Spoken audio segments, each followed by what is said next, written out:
Nous avons besoin pour ce projet de définir une section particulière propre au projet.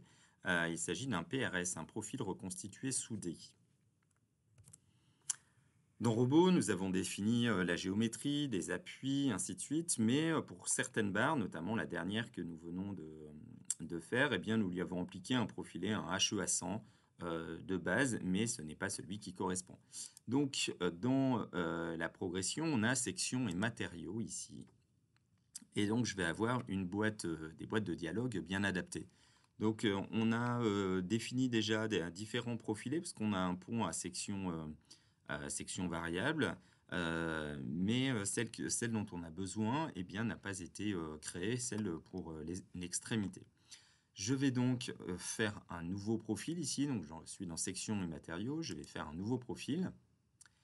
Lorsqu'on a des profilés standards, eh bien, ici, on peut rechercher dans le catalogue OTUA et on a par exemple des IPE classiques que l'on connaît, d'accord? Mais sauf que là, notre poutre fait 3,60 m de haut, donc ce serait un IPE 3600.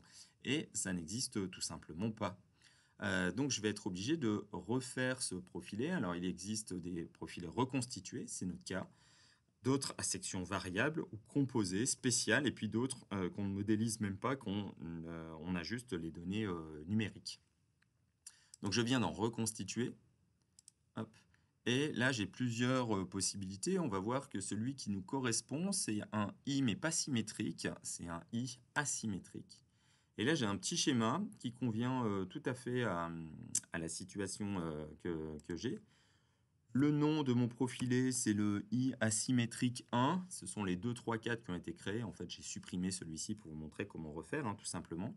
Et je vais renseigner les différentes dimensions qui correspondent aux dimensions qui se trouvent là. Alors moi, mon profilé, il fait 120 cm de large. Attention, c'est des centimètres.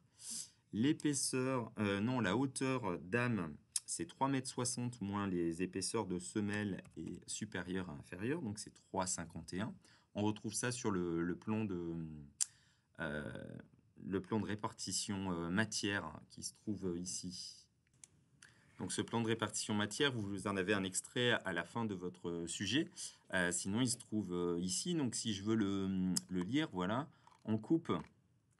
Voilà à quoi ça correspond. J'ai un profil en I là, qui est dessiné en bleu. Voilà.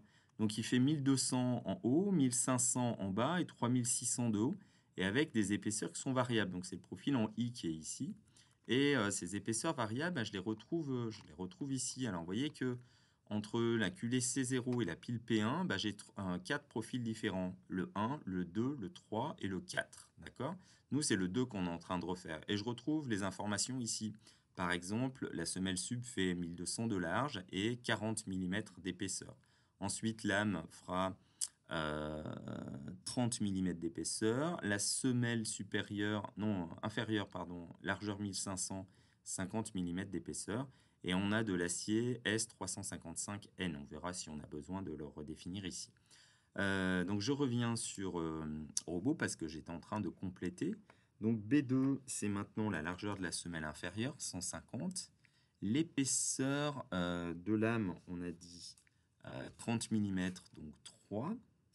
L'épaisseur de la semelle sub 4 et l'épaisseur de la semelle inf 5. Je vérifie que je ne me sois pas trompé et je vais faire ajouter. Donc une fois que j'ai ajouté ce profil-là, hop, voilà.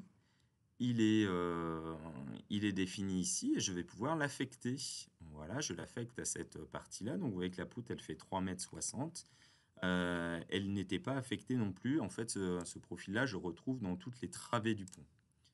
Voilà. Et aux extrémités. Donc là, cette fois-ci, j'ai pu définir cet élément-là. Si on veut le voir en 3D, alors on ne se rend pas forcément compte, mais il s'agit d'un pont de 420 mètres de long et de 3,60 m de hauteur. Voilà comment définir la section d'un profilé.